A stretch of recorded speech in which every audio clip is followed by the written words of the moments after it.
요즘 숨쉬기가 힘듭니다. 들어오는 뉴스들이 상당히 거북합니다.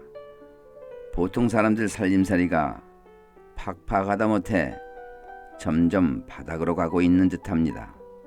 15개월째 무역 수지가 마이너스란 뉴스부터 내년 예산에서 R&D 관련 예산이 대폭 삭감되었다는 뉴스, 그리고 팬데믹이 다시 창궐할지 모른다는 뉴스까지 한마디로 암울합니다. 그래서 숨쉬기도 힘듭니다.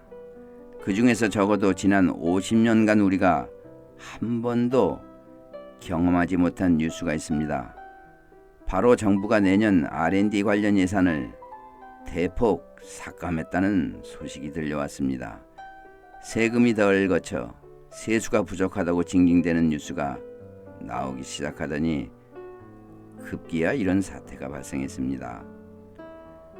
우리는 거창하게 미래 투자를 들먹이지 않아도 지금껏 밥은 굶어도 자식들 공부는 시킨다는 것을 그냥 보편적인 상식 정도로 당연하게 받아들였고 또 그렇게 살아왔습니다.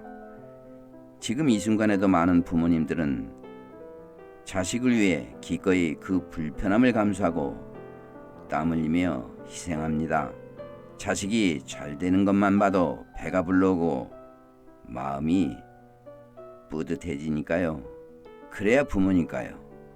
하지만 이번 정부는 그것을 외면했습니다. 의도적으로 말입니다. 열매를 내어주는 나무가 되기 위해서는 많은 시간이 필요하고 땀을 흘려야만 합니다. 하지만 이번 정부는 그런 생각이 없어 보입니다. 땅을 손보고 씨앗을 심어 나무로 키워서 열매가 맺고 수많은 사람에게 쉬어가는 그늘을 내어주는 나무를 키울 생각이 없나 봅니다. 다음 세대를 생각하지 않는 듯합니다. 답답합니다. 우리가 살고 있는 지금의 이 나라는 다음 세대를 위한 것입니다. 아시겠지만 정부의 재정과 예산의 운영은 나라 전체뿐만 아니고 개인의 살림살이에도 영향을 미칩니다. 아주 크게 말입니다. 우리나라 전체 경제에서 단일 규모로 가장 큰 손이 바로 정부이기 때문입니다. 정부는 민간 사기업이 아닙니다. 이익 실현을 위해 운영하는 곳이 아닙니다.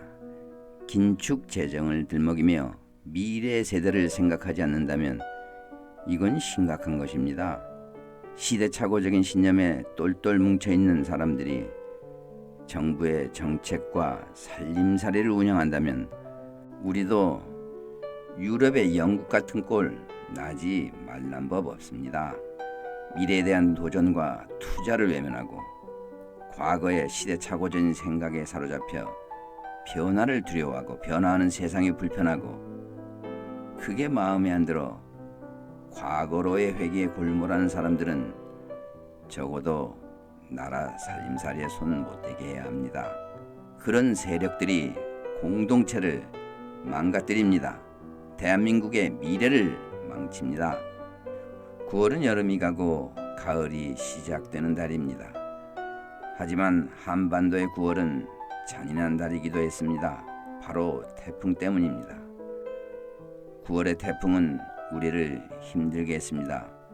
사라가 그랬고 매미가 그랬습니다.